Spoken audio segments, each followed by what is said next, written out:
하나님은 인생을 괴롭게 하신 분이다라고 성경은 말합니다. 여러분의 인생을 괴롭게 하시는 하나님, 또 모든 사람의 인생을 괴롭히시는 하나님이시다라고 성경은 확인을 해주고 있습니다. 그래서 어떤 사람을 만나서 이렇게 물어보면 고생을 하도 많이 한 사람에게 질문을 하면 인생을 다시 한번 더 살고 싶으십니까? 그렇게 물으면 다시 살고 싶지 않은 것이 인생이다. 그렇게 대답을 할 정도로 고생을 많이 하는 사람들도 있습니다.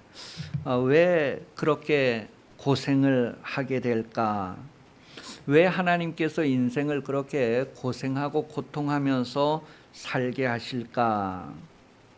인생을 슬픔과 고통밖에 없다, 그렇게 표현할 정도로 사람을 왜 그렇게 고생하며 살게 하실까라는 질문을 가질 때 성경은 하나님의 성실하심 때문이다라고 시편 119편 75절을 통하여서 말하고 있습니다. 하나님의 성실하심 때문이다. 그 의미를 우리가 잘 알 수 있는 내용이 호세아서 2장 19절로 20절에 표현되어져 있습니다. 호세아서 2장 19절에서 20절에 보면 내가 내게 장가들어 영원히 살되 공의와 정의와 은총과 긍휼히 여김으로 내게 장가들며 진실함으로 내게 장가들리니 내가 여호와를 알리라. 여기 진실함으로 장가든다. 하나님께서 여러분에게 그렇게 장가든다, 진실함으로 장가든다. 다시 말해서 결혼 관계를 이야기해 주고 있어요. 결혼 관계에서 이렇게 하나님께서 여러분들에게 어떠한 관계로 나타내시는가를 말하고 있습니다. 이 성실이라고 하는 말의 의미가 무엇이냐면요, 신실하다, 충실하다, 그런 의미예요.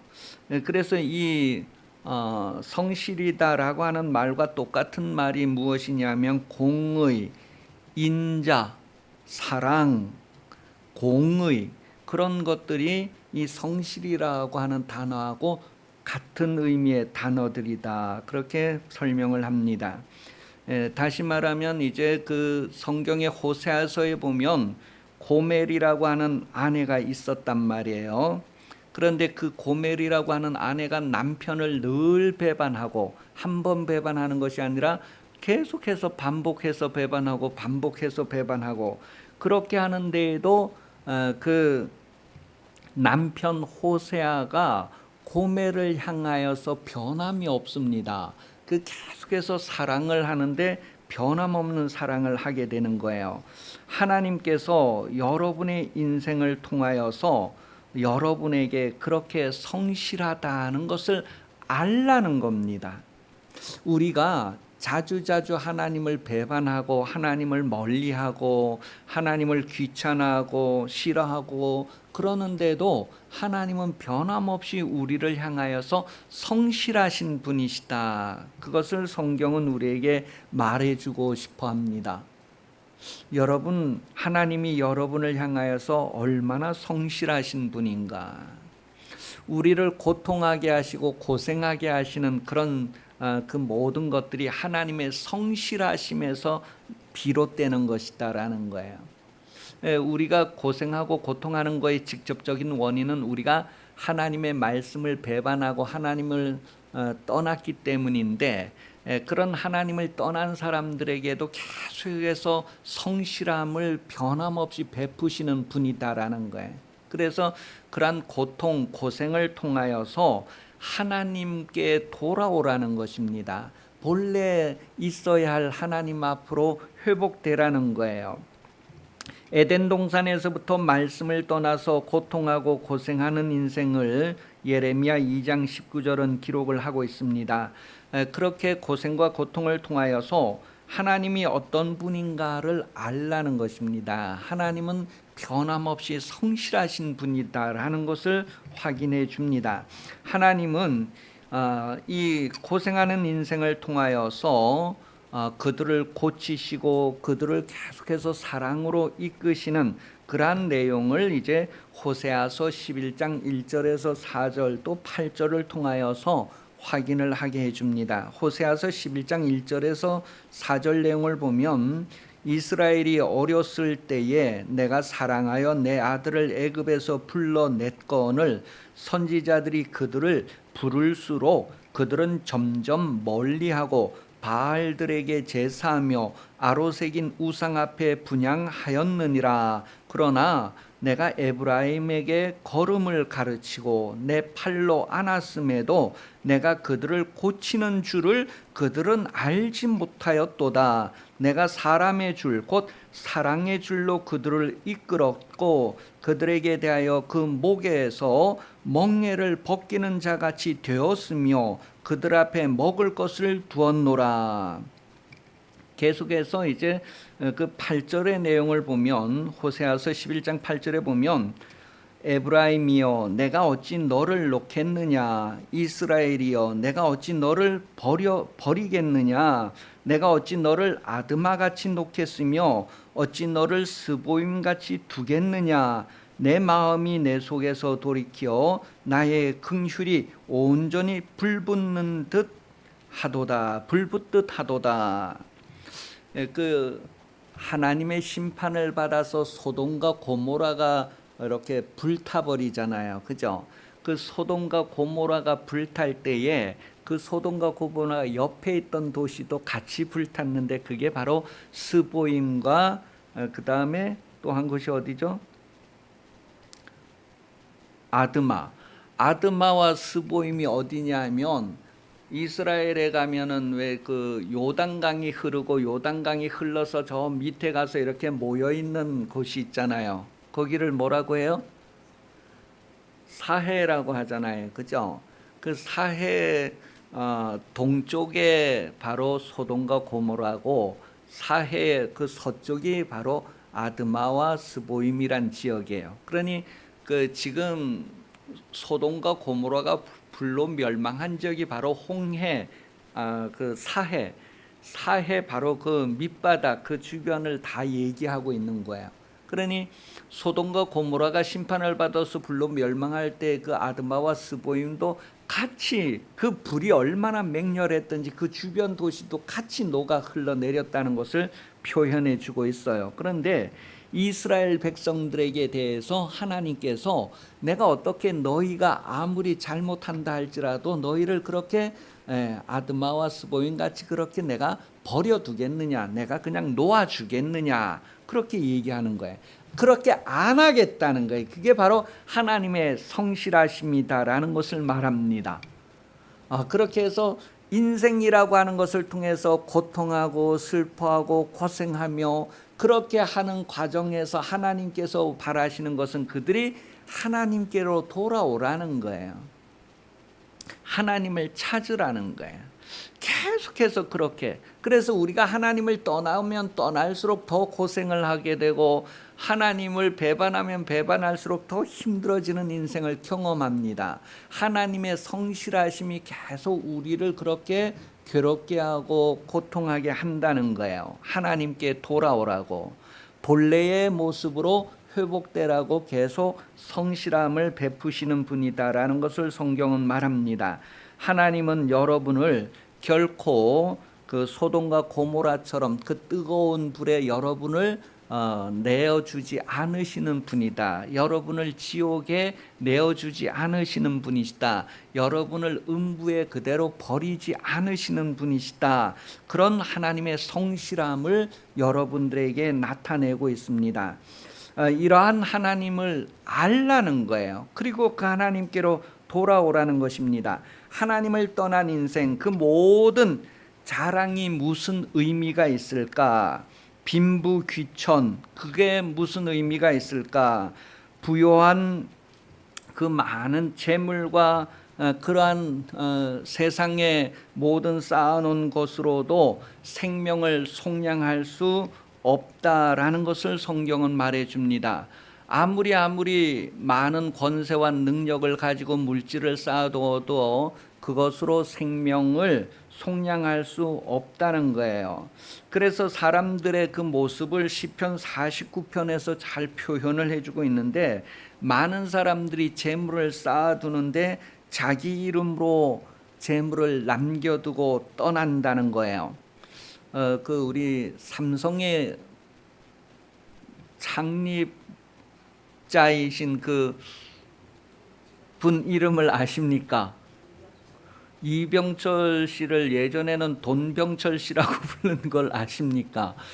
여러분, 그만큼 삼성이 아주 돈을 많이 벌었다는 의미로 돈병철이라는 이름까지 붙게 되었는데, 여러분, 사람이 그렇게 세상에서 돈을 많이 벌어도 자기 이름으로 그 돈을 남기고 간다 할지라도 그것이 그를 위하여서 영원하지 않다는 것을 말합니다. 영원하지 않다는 게, 세상도 영원하지 않지만 세상에 있는 금은보화 그런 물질도 영원하지 않다는 것을 말해요. 그러면서 사람에게 표현할 때 그냥 다 멸망하는 짐승 같다, 그렇게 표현을 해요. 아주 소망이 없는 그런 상태를 표현했어요. 시편 한번 읽어보겠습니다. 시편 49편 1절 2절입니다. 먼저 읽습니다. 뭇 백성들아 이를 들으라, 세상의 거민들아 모두 귀를 기울이라, 귀천 빈부를 막론하고 다 들으라. 그러니 경상도 말로 하면 막하 들으라는 거예요. 막하 들어봐라. 그러면서 6절부터 12절 같이 읽어요. 자기의 재물을 의지하고 부요함을 자랑하는 자는 아무도 자기의 형제를 권하지 못하며 그를 위하여 속전을 하나님께 바치지도 못할 것은 그들의 생명을 속량하는 값이 너무 엄청나서 영원히 멸하지 못할 것임이니라. 그가 영원히 살아서 죽음을 보지 않을 것인가?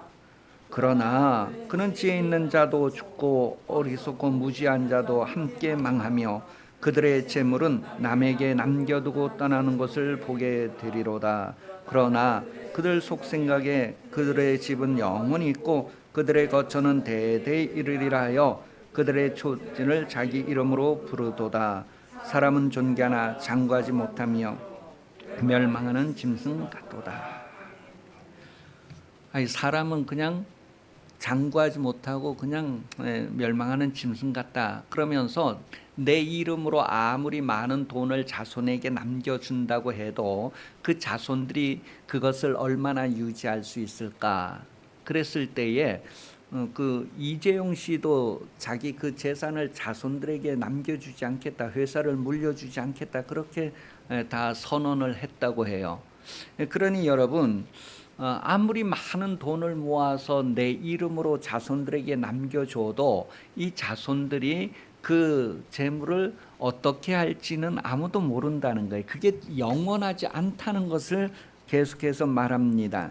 우리가 고생하고 고통하는 인생, 하나님께서 대적의 손에서 속량하시고 부르짖음에 응답하시고 사모하는 영혼을 좋은 것으로 만족하게 하셨다는 그런 내용을 시편 107편 1절에서 9절을 통하여서 다시 한번 확인을 해줍니다. 여러분, 우리가 고통하고 고생하고 힘들어하고 막 그러는 삶이 원수와 관련이 있고 그 원수의 손에서 우리를 건져내시는 분이 하나님이다라는 것을 얘기해요. 물질이 아니고 하나님이다. 내가 아무리 많은 돈을 모아놔도 인생의 고통이나 고생에서 건져낼 수 없다라는 것을 말해요. 인생의 고통과 고생에서 건져낼 수 있는 분은 하나님밖에 없다는 것을 말합니다. 시편 109편 1절에서 7절을 9절까지 보면 여호와께 감사하라. 그는 선하시며 그 인자심이 영원함이로다. 여호와의 속량을 받은 자들은 이같이 말할지어다. 여호와께서 대적의 손에서 그들을 속량하사 동서남북 각 지방에서부터 모으셨도다. 그들이 광야 사막길에서 방황하며 거주할 성읍을 찾지 못하고 줄이고 목이 말라 그들의 영혼이 그들 안에서 피곤하였도다. 그들이 그들을 근심 중에 여호와께 부르짖음에 그들의 고통에서 건지시고 또 바른 길로 인도하사 거주할 성읍에 이르게 하셨도다. 여호와의 인자하심과 인생에게 행하신 기적으로 말미암아 그를 찬송할지로다. 그가 사모하는 영혼을 만족을 주시며 줄인 자 좋은 것으로 채워 주심이로다. 43절에 보면요, 시편 107편 43절에 보면 지혜 있는 자들은 이러한 일들을 지켜보고 여호와의 인자하심을 깨달아. 하나님의 인자하심, 자비하심을 깨달으라는 거예요. 그러니까 여러분, 이스라엘 백성들이 그 대적 애굽에서부터 이렇게 속량받은 것은 하나님이 그렇게 해주셨다는 거예요. 그 다음에 그들이 그 속량하기 위해서 뭐 자기들이 평생 모은 돈을 준 것도 아니고 뭐 아무것도 안 하고 하나님께서 그것을 대신 처리해 주셨다는 것을 말해요. 그리고 광야에서 그들이 힘들고 어려워서 막 고통하고 부르짖을 때에 하나님이 그 부르짖음에 응답해 주셨다라는 것을 확인을 해주고 있어요. 하나님이 그들을 속량하시고 그들을 건져 주신 분이시다. 그리고 그들을 가나안 땅에도 들어가게 하신 분이시다. 좋은 것을 채워주신 분이시다. 그렇게 표현을 하고 있습니다. 왜 그렇게 하셨느냐 하면 하나님의 인자하심을 깨달으라는 거예요. 하나님의 자비하심을 깨달으라는 거예요. 그래서 그것을 깨닫는 사람들은 범사에 감사한다는 거예요. 범사에 찬송한다는 거예요. 모든 일, 기쁘고 즐거울 때나 슬프고 어려울 때나 감사하는 것은 하나님의 성실하심을 믿기 때문이다라는 것을 말합니다. 예수 믿는 사람은 새 사람이 된 사람이다라고 성경은 말합니다. 여러분도 예수 믿음으로 새 사람이 되었다는, 옛날 사람이 아니고 새로운 사람이 되었다. 그 새로운 사람은 땅의 것을 생각하지 말고 위의 것을 생각하며 살아야 한다라고 골로새서 3장에 기록하고 있습니다. 여러분은 인생을 이렇게 예수 믿고 살면서 하늘의 것을 생각하고 사십니까? 아니면 땅의 것을 여전히 생각하고 사십니까? 아유, 그래도 목구멍이 포도청이라고 뭐 그런 표현 하잖아요. 왜 그런 말을 했어요? 옛날엔 포도청에 아무나 막 잡아 들어갔단 말이에요. 그래서 우리가 목구멍 안으로 아무거나 막 집어넣는 거를 포도청에 비유해서 그렇게 얘기하는 거예요. 목구멍이 포도청이다. 여러분, 성경은 우리에게 인생을 살면서 너가 정말 예수 믿는 사람이라면 땅의 것을 추구하지 말고 하늘의 것을 추구해야 된다는 것을 말해줍니다. 그래, 여러분이 신앙생활하는 것 스스로가 진단을 할 수 있어요. 나는 땅의 것을 추구하는가 하늘의 것을 추구하는가. 오늘 본문의 내용은요, 위의 것을 생각하지 않는 한 사람이 예수 만난 이야기입니다. 위의 것을 생각하지 않고 땅의 것을 생각하는 사람이 예수 만난 이야기. 그 사람에게 대해서 정리를 하면 탐심으로 인하여서 형과의 유산을 분쟁하고 있는 사람이었어요. 형과 그 유산 상속을 분쟁하고 있는데 그 분쟁의 원인을 탐심이다, 그렇게 설명을 해주고 있어요. 세상에서의 소유, 부요하고 그런 모든 것들이 아무리 위대하고 크다고 할지라도 생명을 속량하지는 못한다는 거예요. 돈이 아무리 많아도 생명을 살 수는 없다는 거예요. 시편 49편 8절 말씀에 보면 그들의 생명을 속량하는 값이 너무 엄청나서 영원히 마련하지 못할 것임이니라. 왜 그 마태복음 18장에 보면 1만 달란트 빚진 자 이야기가 나와요. 그 1만 달란트 빚진 사람은 그가 평생을 갚아도 빚을 못 갚을 양이다. 그래서 그것을 지금 계산을 해보면 16만 년, 1만 년도 아니고 16만 년 동안 월급을 다 모아야지 갚을 수 있는 금액이 1만 달란트란 말이에요. 우리가 만 년도 못 사는데 16만 년을 살면서 한 푼도 안 쓰고 돈을 모아야 갚을 수 있는 돈, 누가 갚을 수 있겠느냐는 거예요. 그런데 하나님이 그것을 다 탕감해 주셨다는 것을 생각해 보라는 거예요. 마태복음 16장 26절에도 사람이 만일 온 천하를 얻고도 제 목숨을 잃으면 무엇이 유익하리요? 사람이 무엇을 주고 제 목숨을 바꾸겠느냐? 오늘 본문에 나오는 사람은 탐심을 가지고 형과 유산 상속의 분쟁을 일으키는 중에 예수님에게 와서 예수님, 형이 나에게 재산을 좀 이렇게 더 나누어 주도록 좀 이렇게 조정 좀 해주세요. 그렇게 얘기하는 그런 내용이란 말이에요. 그랬을 때에 재산이 아무리 많아도 재산을 더 가져도 생명을 속량하는 데에는 부족하다니. 생명을 속량할 수 없다니. 그 재산보다 더 중요한 것은 생명을 얻는 것, 생명을 구원하는 것이다라는 것을 말해주고 있어요. 그래서 16절에 보면 한 부자가 세상에 소출이 풍성했다 그렇게 표현을 하고 이 부자에 대한 이야기를 그 마태복음에 계속하고 있는데요. 창고를 더 지어야 되겠다. 그리고 자기의 많은 그 소출을 쌓아놓고 이제는 영혼이 편안히 쉬고 즐길 수 있다. 그렇게 생각을 했다. 그렇게 17절에서 19절에 표현을 하고 있어요. 마태복음에서. 자, 그런데 내가 세상에서 재물을 많이 모으고 이제는 편안하게 살아야지. 그러는 순간에 오늘 밤에 너의 영혼을 도로 찾으면 너가 그 쌓아놓은 것이 누구의 것이 되겠느냐.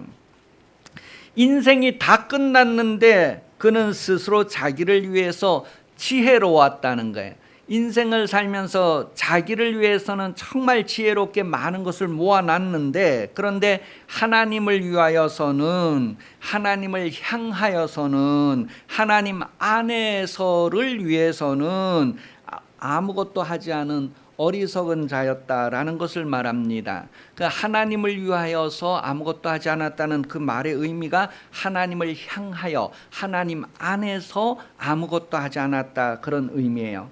그러니 여러분, 그가 인생을 다 사는 동안에 그는 하나님 안에서 아무것도 준비하지 않았다는 거예요. 하나님 바깥에서 세상에서는 무수한 많은 것들을 쌓아놓았다 할지라도 그가 하나님을 위하여서는 아무것도 준비한 것이 없다. 인생을 살면서 믿음이 작은 자가 되어서 육신을 위하여 먹을 것, 몸을 위하여 입을 것을 준비하느라고 그 인생 7, 80년을 다 허비하고 말았다는 거예요.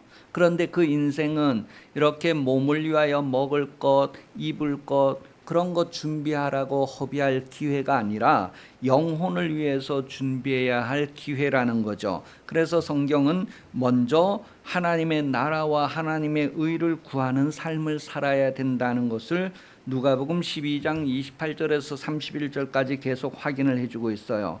여러분도 인생을 살면서 육신에 뭔가를 쌓아두고 물려주고 막 그렇게 하기 위해서 7, 80평생을 다 허비하지 말고 하나님께 대하여서 부요한 삶으로 기회를 삼으라는 거예요.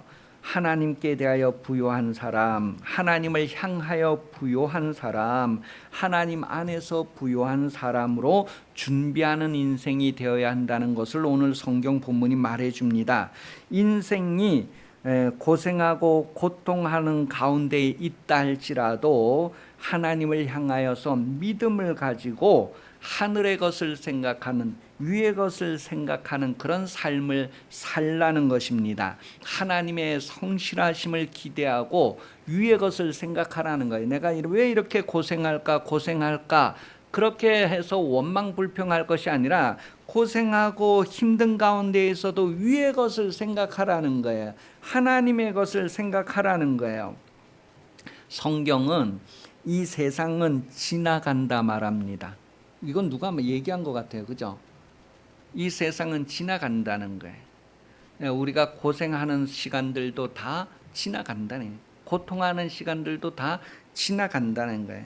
그러한 중에 영혼을 위하여서 하나님의 뜻을 행하여야 된다는 것을 말합니다. 성경 한번 읽어보겠습니다. 요한일서 2장 17절입니다.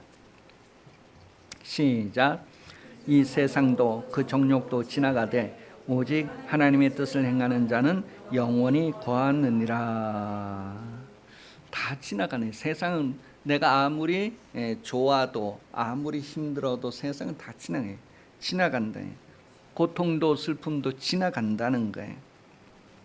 그런데 그런 고통과 슬픔 중에도 하나님의 뜻을 행하는 사람은 영원히 거하게 된다.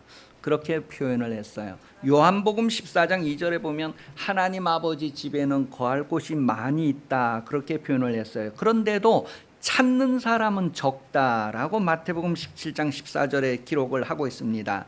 아버지 집에 거할 곳이 많아도 찾는 이가 적으니 여러분은 강권해서 아버지 집을 채워야 된다는 말씀의 의미를 새롭게 깨달으시기 바랍니다. 하나님의 집이 거할 곳이 많은데 찾는 이가 적대요. 그래서 강건하여서 좀 그 집을 채우라는 말씀을 새롭게 받아들이게 됩니다. 어떻게 하면 그러한 삶을 살 수 있을까? 마태복음 22장 8절에서 14절을 통하여서 거룩함으로 예복을 준비해야 된다. 그렇게 말합니다. 우리가 어떻게 거룩해질 수 있느냐 했을 때 하나님의 말씀과 기도로 거룩해진다는 것은 하나님의 뜻이 나에게 이루어지는 그런 삶을 통하여 거룩해진다는 거예요. 하나님의 말씀을 행하는 과정을 통해서 거룩해진다는 거예요. 홍해에 들어가서 나오는 과정을 통해서 거룩해진다는 거예요. 요단강에 들어가서 나오는 과정을 통해서 거룩해진다는 거예요. 세례의 의미를 통하여서 거룩해진다는 거예요. 하나님의 말씀을 순종하면서 거룩해진다는 거예요. 나만의 나병이 어떻게 나았느냐 하면 엘리사를 통하여 주시는 하나님의 말씀을 순종하는 과정을 통하여서 그렇게 깨끗함을 받았다는 것을 말합니다. 여러분, 하나님의 잔치에 들어가는 예복을 준비해야 되는데 어떻게 준비하느냐 하면 하나님의 말씀을 순종함으로 준비되어진다는 것을 성경이 말하고 있어요. 하나님께서 위에서 부르신 부름을 거룩한 부름이라고 합니다. 여러분, 거룩한 부르심에 합당하도록 좀 더 우리가 집중하자라는 것을 성경은 말하고 있습니다. 하나님의 거룩하신 부름에 좀 더 집중하는 인생을 살자는 거예요. 이 세상에 유산을 더 많이 받으려고 서로 분쟁하고 싸우는 것이 아니라 이 세상에 뭔가를 많이 가지려고 하는 것보다도 하나님의 부르심, 위에서 부르신 그 부름에 집중하자라는 거예요. 그 부름에 합당하도록 예복을 준비하자는 거예요. 그렇게 해서 하나님께서 여러분을 이 세상에 보내신 것 가운데에 여러분을 위해서 부요하려고 하지 말고 하나님을 위해서 부요해라. 세상의 좀과 동록이 들끓는 곳에 뭔가를 쌓아두려고 하지 말고 위의 것을 생각하고 위의 것에 부요한 삶을 살아야 된다. 그 위의 것에 부요한 삶은 하나님의 말씀대로 사는 건데 이것은 빈부귀천이 아니에요. 이것은 뭐 부한 사람이나 가난한 사람이나 즐겁고 행복한 사람이나 고통하고 힘든 사람이나 하여간 지나가는데 그 지나가는 동안에 기회 있는 동안에 하나님 안에서 하나님을 향하여 하나님께 대하여 부요한 삶을 사는 것이 중요하다는 것을 오늘 본문을 통하여 말하고 있습니다. 여러분, 어리석은 인생이 아니라 정말 하나님을 향하여서 부요할 줄 아는 그런 인생으로 성공하시기를 예수님 이름으로 축복합니다. 기도하겠습니다. 하나님, 우리가 하나님을 알게 하여 주시고 성령의 도움을 받아 하나님을 향하여 더 가까이 나아가는 삶을 살게 하여 주옵소서. 성령으로 기도하며 우리 자신이 하나님의 말씀대로 살기 위하여 능력 있게 행하여 하나님의 일을 이루게 하여 주시옵소서. 하나님의 나라가 능력으로 우리에게 경험되어져야 하는데 능력을 구하게 하여 주옵소서. 하나님의 얼굴을 항상 구하는 삶을 살게 하여 주옵소서. 다시 오시는 예수 그리스도 은혜 베풀어 주시며 하나님 아버지 무한하신 사랑하심과 성령 감화 감동 역사 인도 교제 보호하시는 은총이 주로 오전 예배 참석하여 머리 숙인 성도들 위해 영원히 함께 하시기를 간절히 축원하옵나이다. 아멘.